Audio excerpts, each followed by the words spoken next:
ایک عورت عراق سے آئی، اس کی 5 یتیم بچیاں تھیں، تو اسے ضرورت تھی وظیفے کی۔ اس نے آ کے پوچھا حضرت عمر بن عبدالعزیز کا گھر کہاں؟ تو لوگوں نے فرمایا وہ سامنے جو ٹاٹ اور بوریے کا پردہ لٹک رہا ہے وہ عمر بن عبدالعزیز کا گھر ہے۔ دروازے پہ دستک دی تو ایک عورت اندر برتن دھو رہی تھی۔ پوچھا السلام علیکم، امیر المومنین سے ملنا ہے۔ وہ کہنے لگی اس درخت کی چھاؤں میں بیٹھ جاؤ، ابھی تشریف لاتے ہیں۔ تھوڑی دیر گزری تو حضرت عمر بن عبدالعزیز آئے تو کنویں سے پانی نکال کے سین میں کنواں تھا، تو جو جگہ میں مٹی اڑ رہی تھی گرد اڑ رہی تھی، ہوتا ہے عصر کے بعد لوگ پانی پھینکتے ہیں، وہاں پانی پھینکنے لگے، چھڑکاؤ کرنے لگے۔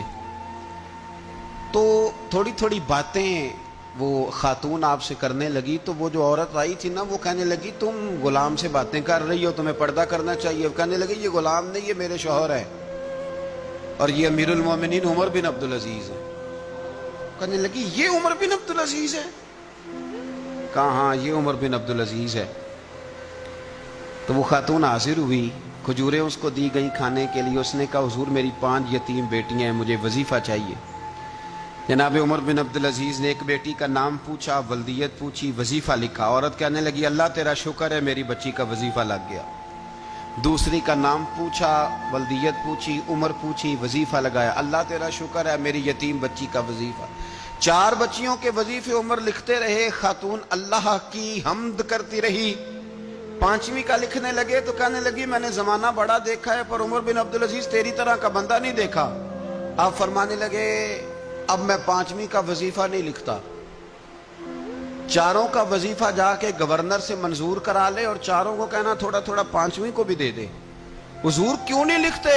فرمایا جب تک تو حمد کے لائق رب کی حمد کر رہی تھی میں وظیفے لکھ رہا تھا، اب تو نے میری تعریفیں شروع کر دی۔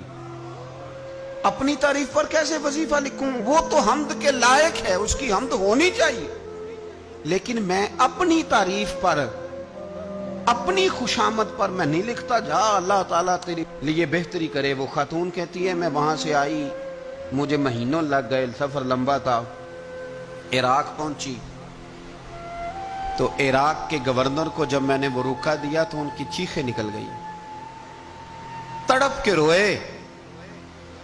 میں نے کہا کیا ہوا؟ کہنے لگی بی بی جس نیک آدمی نے تجھے یہ لکھ کے دیا تھا چند دن ہوئے ان کا انتقال ہو گیا۔ عمر بن عبدالعزیز پردہ فرما گئے۔ وہ خاتون پھر روئی، کہنے لگی یتیم بیٹیوں کا اب کیا بنے گا، اس رکے کا کیا بنے گا؟ تو آپ فرمانے لگے بی بی جب امیر عمر بن عبدالعزیز جیسا ہو تو گورنروں کو بھی اللہ کچھ توفیق دے ہی دیتا ہے۔